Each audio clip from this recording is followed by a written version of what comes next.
I bet. Got another video, man. This one's called How Ryan Garcia Lost His Entire Career in One Night. Shit. 27 minutes long. Let's get it go. Days before his fight against Devin Haney, the entire internet believed Ryan Garcia was in need of a psychiatric evaluation, possibly an admission to rehab, or at least restricted access to social media because his erratic behavior was sending him into an all-out downward spiral. He was under no circumstances capable of fighting the undefeated 31-0 champion, and then He got his ass beat, but yeah. and he absolutely demolished his opponent, becoming victorious in a fight that he was destined to lose. He even bet $2 million on himself to win, a wager that earned him $12 million.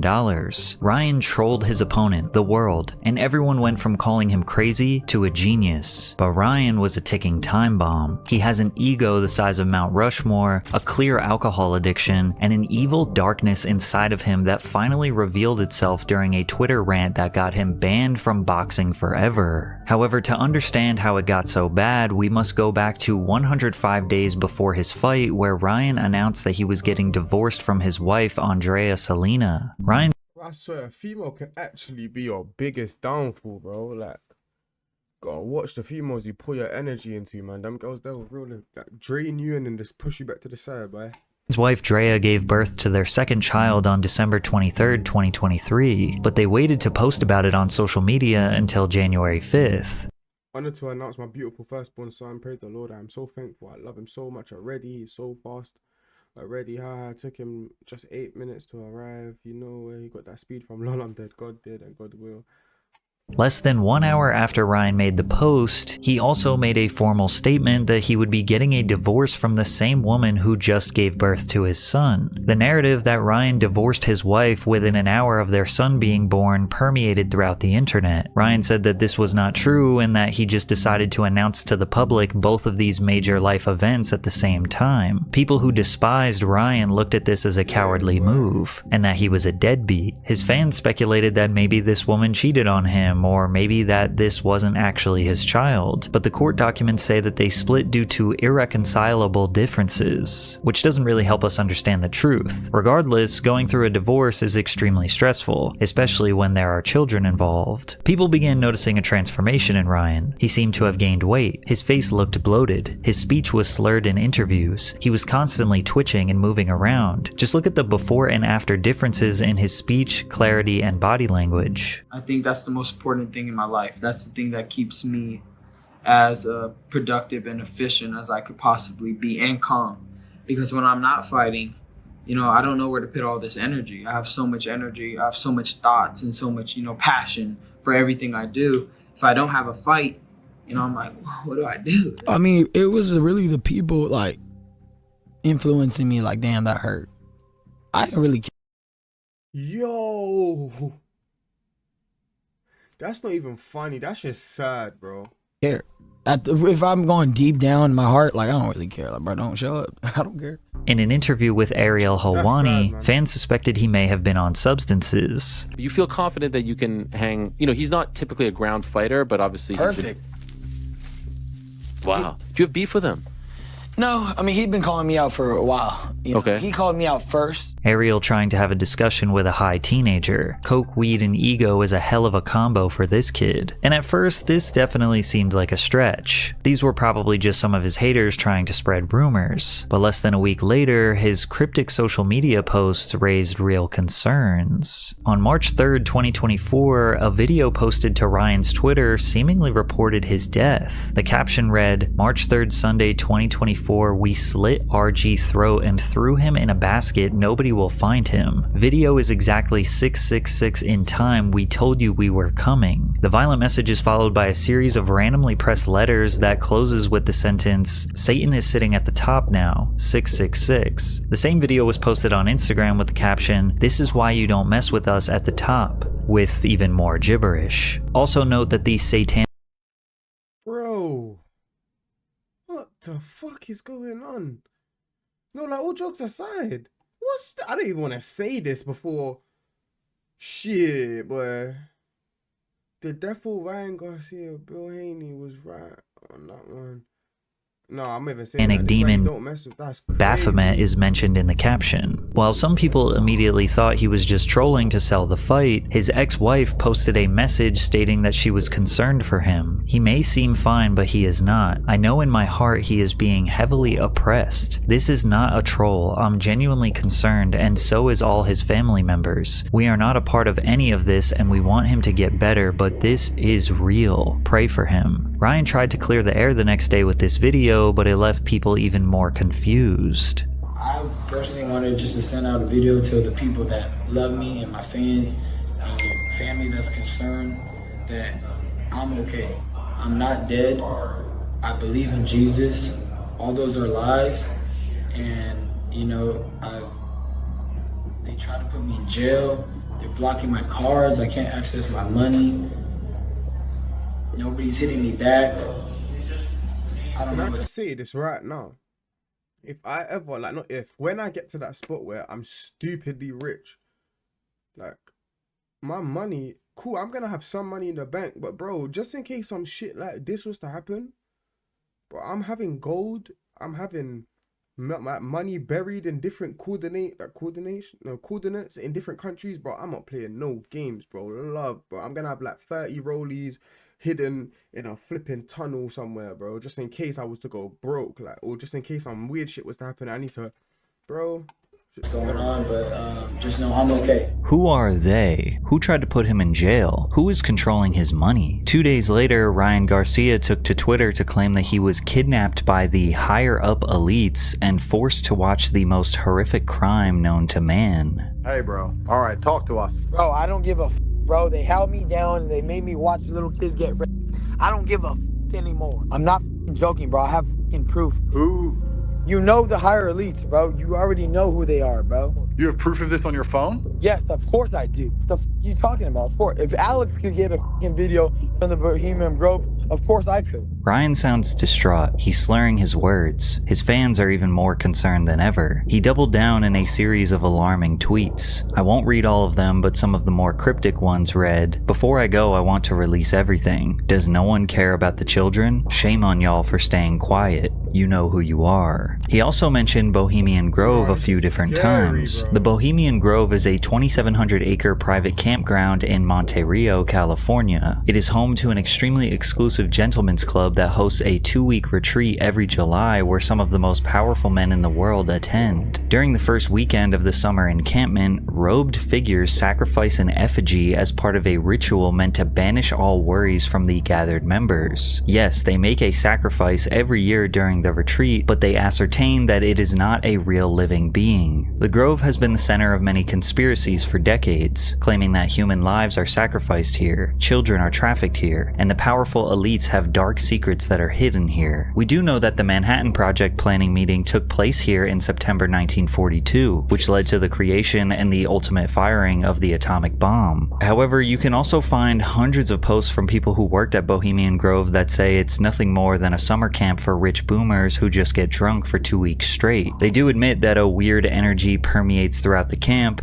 and the members have a strange love for urinating on the trees, but nobody claims to have seen anything worth sharing with Alex Jones. Either way, it's rare to see a celebrity as famous as Ryan speak about such conspiracies, and we have seen other celebs speak out about similar powerful figures in the industry only to be blacklisted from the industry or labeled as crazy. But the follow-up post that Ryan made after his Twitter rant did not ease conspiracy theorists' minds. Over these past couple days, you guys have seen some pretty intense things. I understand what they are and I understand what they look like. But I'm coming back to announce I'm not going to speak on any other topic other than boxing, sports, and my fight. That's the only thing I'm going to be talking about. Ryan is seemingly sedated and reading off a script in a very robotic manner. More theories took place in the comments about him being silenced by the elites, or that this isn't actually him and Bro, that's scary. That's scary, bro. That boy looked like he shook. Like he they was got replaced like 15 guns to him behind the camera. Like, yeah, you better say this. Yeah, you better speak on only boxing. Serious, don't speak on by nothing a clone, else. Yo, or this that's is some scary, sort of bro. I swear, humiliation bro. ritual. His opponent, Devin Haney, says otherwise. He tweeted, "This is all an act, y'all. The fight is happening on April 20th. He's just playing crazy to sell it," which is weird because there are people out there who are actually crazy, but he's just acting for attention. There is no doubt that Ryan's antics developed mass interest in this fight. It's not like Ryan and Devin had this long-standing real-life beef, which is usually the main reason why any fight gets a ton of hype, because when you watch their face-offs and trash talk moments, they seem more like two people just having a mild disagreement. I don't know how you won that. Bro, it's 3. I beat the out you. Yo, What do you you did mean? not, bro. I gave you an 8 count. You did not give me an 8 count. You don't remember that fight in You beat me. Reno? No, you beat me though. I'll give you that. So how'd I get a point taken away and I won? Because you won. You beat me all 3 rounds. Duh. You can still win. Think about it. No, but I got a point taken away. It seemed like every day Ryan was an entirely different person, and even though the conspiracy theories and obscure tweets slowed down, his mental health and potential substance use was still in question. I've been feeling a lot of hurt because I tried myself. I tried my hardest to share all the love that he gave me, and I tried to help out the kids, and I tried my best, and everybody tried to break me down. Rich, poor, sad, happy, mad, I'm the same motherfucker. I'm the same dude that shows you I got big balls. All you have in this life is your balls and your word, and I hang that on everybody straight up. At the end of the day, I'm like Scarface. Say hello to my big friend. No little friend, this is a big friend. When I was on the Katy Trail, He's tweaking. literally, I was on the, oh, I'm drunk? Say less. I was on the Katy Trail, and I told a woman, do you support pedophiles? She looked me in the eyes and says, absolutely, with a thumbs up. That is crazy. And yes, I'm running for president. I'm not even kidding. Why This is one, everyone I'ma trying to run for president, bro? Yeah, I'm running for president too, yeah. Meet you for president fucking 2025. Let's go.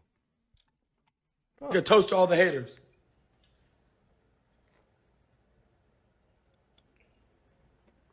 Empty, drank it all myself. But despite what the internet had to say, Ryan was confident that he would win this fight. He had so much confidence that he did not seem to take his opponent seriously. You might hear me singing one of my songs between the rounds and just like, no. You want to hear one of my songs? I can just make a new one. NGQ, doing what I do. All white, looking nice. Okay, come through. He even showed up to the weigh-ins drinking a beer. Ryan made a deal with Haney's team beforehand that he would pay them $500,000 for every pound overweight he was, which ended up being a bad move because Ryan weighed in at 143 pounds, meaning he owed them $1.5 million, but he honored his deal and paid them the 7 figures. If a boxer comes in overweight, they can technically disqualify him, but Devin Haney insisted that he did not care and the fight should go on. And at any point, did you consider not taking the fight considering he missed weight by over 3? Of course not. It don't matter what weight he came in. I'm a true champion, and I will show it. It was now just a couple of days before the bout, and the boxing world was convinced that Ryan was crashing out and this would be one of the most devastatingly one-sided fights in history. It's also important to understand that Devin Haney was undefeated, so it seemed like a no-brainer that he would walk away with the W. I mean, that's for sure what the odds makers thought. The odds for Devin Haney to win were overwhelmingly favoring him, somewhere as high as -900. -800, but the average seemed to be around -600, which means that you would have to bet $600 to make 100. The odds for Ryan to win were placed at +550, meaning your bet would be multiplied by 5.5 if Ryan won. And a lot of people lost a lot of money that night, because even though the score indicates Ryan won by split decision, he dominated Haney in the ring, knocking him down 3 times even though it should have been 6, because Haney managed to hang on to Ryan's waist for dear life. Ryan looked as sharp as ever. He was not playing games. He was not dancing around or hugging. He was there for a brawl, and he came out victorious. Against all odds, against all insanity allegations and potential alcohol abuse, Ryan gave Devin Haney his first loss. And within 72 hours of the fight being over, he sat down with Patrick Bet-David and told the world that this was a master plan to convince everyone he was crazy so they doubted him. I mean, my cameraman Chance, Ajay's there.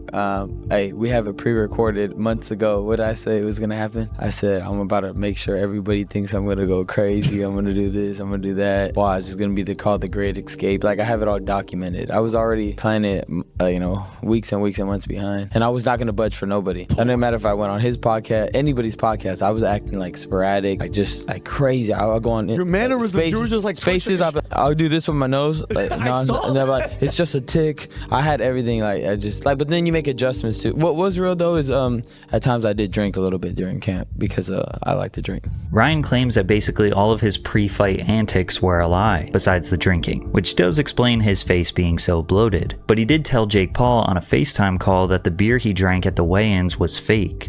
Yo, do you have extra beer? I could get you one. Alright. You said it was what? It was apple juice and sparkling water. Oh, what do you... Just poured it out and we're like, watch, people are gonna go crazy for this shit. Yeah, I thought it was real. And although faking multiple manic episodes is definitely a twisted way to get attention, he did double down on his advocacy for crimes against children. There's actually really people in the front lines of all this. I'm in contact with them. His name is Jaco. I'm not gonna say his last name, but basically he's a big advocate. He goes to Congress all the time to speak about child trafficking, and he could confirm all these things. The kids, did you actually have videos of kids, things that I actually do. I do have videos. You have videos? Yes, we have videos. Who has seen them? Who have you shown them to? The guy Jaco. He has them. We're gonna go to Congress with it. But the most shocking story that came from this was that Ryan wagered a $2 million bet on himself to win, which, yes, is legal. Boxing is the only sport that allows athletes to bet on themselves. However, they cannot bet on themselves to lose, obviously. Since Ryan's odds were at plus 550, that would mean his payout would be somewhere around $10 to $12 million. There's a story of you bet $2 million on yourself. No. Is that a true story? It's a true story. And you made $12 million? I made $12 million. Sick. Yeah. That was cool too.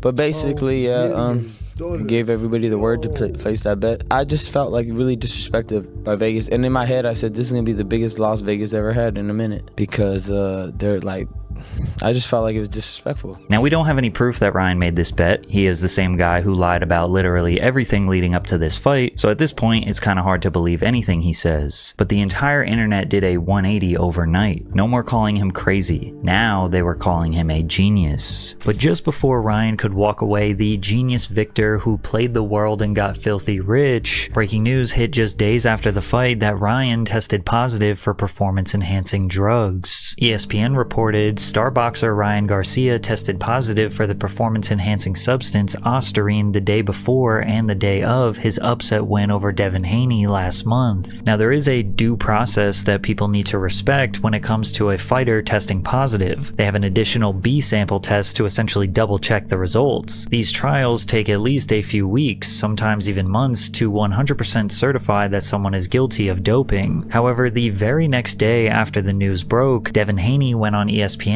to essentially declare Ryan as a cheater. During the build-up, we've seen a lot of interesting things from him. We've seen his character.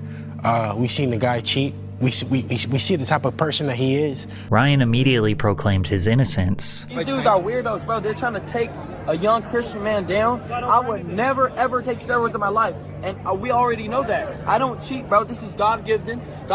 I'm a Mexican, strongest. What? And when you see what was actually found in his system, you will realize there's an extremely low chance that Ryan was intentionally using these PEDs to gain an advantage. Ostarine is a research chemical, not an FDA-approved drug. It is supposed to enhance lean muscle growth and strength. Victor Conte, who is an extremely controversial sports nutrition expert banned from every sport besides boxing, tweeted, "Fake news is being spewed about the New York State Athletic Commission's chart of allowable limits for PEDs. Ostarine has a 0.1 nanograms per milliliter allowable limit, and Ryan Garcia had 6 nanograms per milliliter reported for 419, which is 60 times over the limit. Although 60 times over sounds like an insane stat, we are talking about micrograms, minuscule amounts of the drug. According to Ostarine's clinical trials, 3 milligrams is where the test shows to actually have an impact on performance. In general, what we see when we dig into the literature is that Ostarine at a dose of about 3 milligrams is kind of where you start to get into the territory of increases in power, something that could be chalked up to useful in sport. Anything below that, you're not really getting, especially as a male, highly unlikely to be getting anything worth taking it to begin with if you're an athlete with even a room temperature IQ coach on your side would hopefully tell you this is not the compound you want to be using. Like, there is no sane, not completely idiotic person who would ever suggest using Ostarine as a PED in boxing. Not only did Ryan have a minuscule amount in his system, but when you consider that he tested positive the day before and the day of the fight, that would not be enough time for the drug to actually improve his performance. He would have had to have been taking much larger doses weeks in advance. This puts into question that Ryan may have taken the drug by accident, which could be possible. Perhaps he took a supplement that he thought was 100% legal, but it wasn't. He brought up numerous times that he took ashwagandha, which is an evergreen shrub that contains chemicals that might help calm the brain and reduce stress, which he thought might have something to do with the positive test. However, his main reason as to why he is being falsely accused actually makes a lot of sense. Victor Conte is connected to Snack. Snack is who sponsors Devin Haney. He was known to be a chemist and a biohacker that helped a bunch of base players cheat.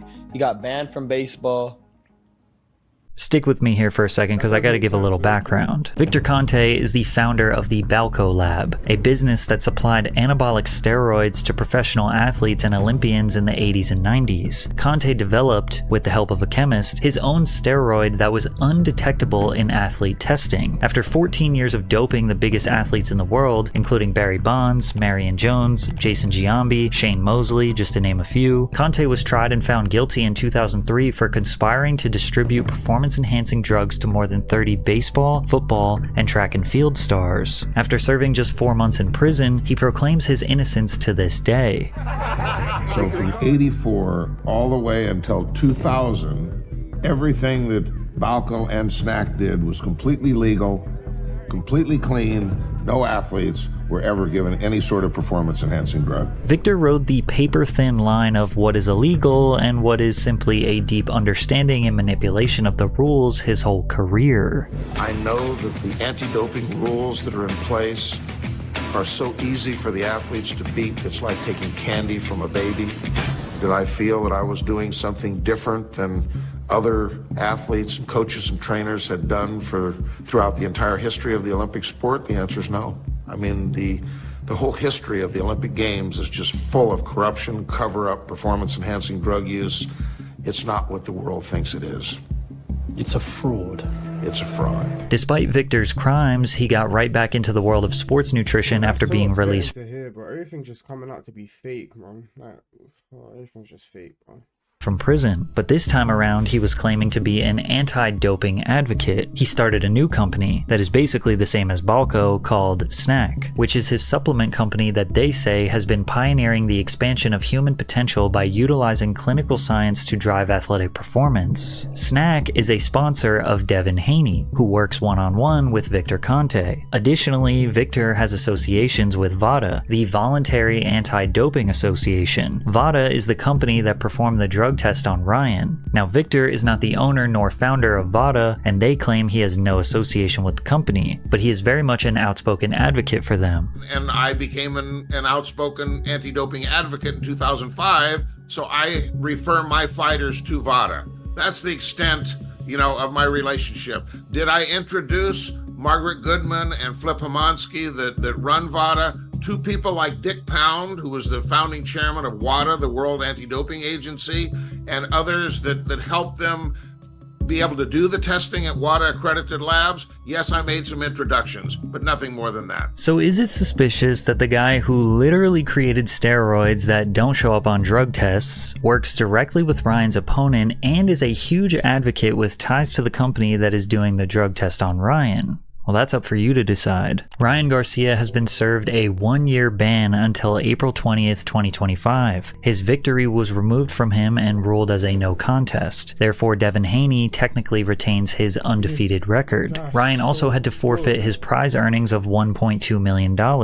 Luckily, he bet on himself, unless the Vegas pit bosses are trying to track him down and get their refund as well. At the end of the day, it is Ryan's responsibility to know exactly what goes into his body. He knows how serious drug testing is in this sport, and if the legal limit for a drug is 0, then anything over that is cheating. End of story. Even if it was an accident or a setup. Having specific drugs in your system on the day of the fight is against the rules and considered cheating. However, I do find it odd that Victor Conte said this. Let's for just a moment talk about Devin Haney, my guy, and how horrible this is for him that he has to deal with this stuff. And until we get a reasonable explanation from Ryan, the burden of proof is on him to prove there was no intent to cheat. Because otherwise, I don't care if somebody snuck into your room and spiked your toothpaste, you're going to be responsible. It seemed very specific that he mentioned someone sneaking drugs into their opponent's toothpaste as a setup. I mean, I didn't even know that was possible, so kind of sounds like someone who is speaking from experience. Now, with Ryan feeling like he was set up, combined with his excessive alcohol consumption, his life began crashing down. His mother was diagnosed with cancer, and he tweeted, "If my mom dies, I'm going with her." 1 week later, he was arrested in Los Angeles for felony vandalism after a Beverly Hills hotel accused him of causing an estimated $15,000 in damage. Then the next week, he went viral again for his drunken antics at a poker game alongside other celebrities like Jimmy Butler,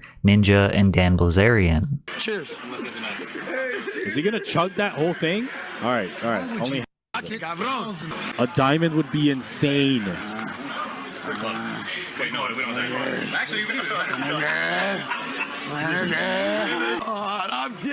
I'm different. It feels great. I love Jesus, and I'm feeling great. Are those pants just falling off? Even if you wanted to give Ryan the benefit of the doubt and see his perspective, he would send out some ridiculous tweet or go on a drunken rant that made you realize no 25-year-old should be acting like this. And on July 4th, 2024, he would officially cross the line. Ryan joined a Twitter space in a drunken stupor, and in less than 6 minutes managed to finally do irreversible damage. Niggas are sending niggas to the ER, and y'all niggas worried about other people saying the ER, the hard R, when niggas are sending niggas to the ER. The fact that you're speaking on black crime, which doesn't get speaked about enough, you know what I mean? Because that is a real thing, right? Hey, guess what? I bet y'all hate me. George Floyd. That nigga was a crackhead, bro. He died because he had fentanyl in the system. Hey, let's go bring George Floyd back to life and kill that again. Relax. Hey. What the fuck? Like, what the fuck? You lost me right there. Like, I was, what?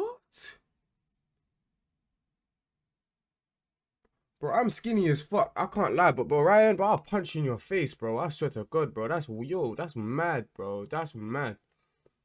Cause everyone, I don't even want to say that's crazy. I'll be real. Okay, now what? Dad, you want to talk about what's going on in the world? You don't even know. No, shut the f up. Israel You're not or really like Palestine. that, bro. You're a culture vulture. You want to be a Muslim because Muslims support you. You weird, bro. You're like a gay ass fag, bro. Bro, f you and Muslims and little kids, bro. All you motherfuckers, bro. All you Muslim ass, weird ass. You're gonna regret saying all of this when you Guess what? I will never be touched because I'm with God. I'm with Jesus. I'm not regretting it. I swear to God, I'm not. I've never been touched in my life. Ryan, if you want to be a representative of Christianity, this is not the way you should be representing yourself. Shut the f up. My Kobe Jordan is a nigger. I hate him. Bro. Yeah. That. Ryan thought he could just go on the internet and speak without consequences, because that's exactly what he has done for the past few months. But this time he finally said too much, and in less than 24 hours, Ryan Garcia was officially expelled by the World Boxing Council after the president tweeted, "I am hereby expelling Ryan Garcia from any activity with our organization. We reject any form of discrimination. I fear for Ryan's well-being as he has declined multiple attempts for our help with mental health and substance abuse." And if you thought Ryan woke up sober and had a moment of clarity after realizing he let the darkest part of his mind spill out onto the internet, you'd be wrong. And guess what?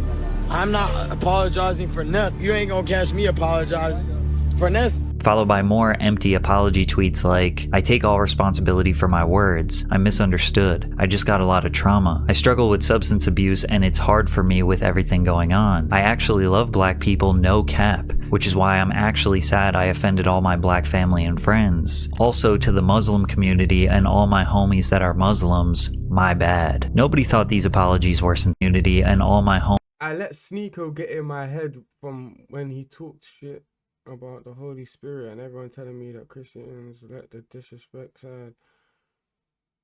Oh man, bro, Homies that are Muslim. Just say things and then. My bad. Nobody thought these apologies were sincere. The damage had been done. His own family was forced to make a statement denouncing everything he said. Ryan has been open about his ongoing struggle with mental health over the years, and as a family we are committed to ensuring and encouraging that he receives the necessary help to navigate this very challenging time. His father is now even pleading for him to go to rehab. I would love for him to get some type of therapy when it comes to his drinking. But as long as Ryan has access to social media, he will continue to make posts that just dig a deeper hole for himself and reveal his true intentions. If he does not change his behavior, he will have thrown away his entire life's work and may never step into the ring again. Damn, man. With Damn, man. I don't even know what to say, boy. I'll catch you in that next one, boy. Peace. Shit, boy.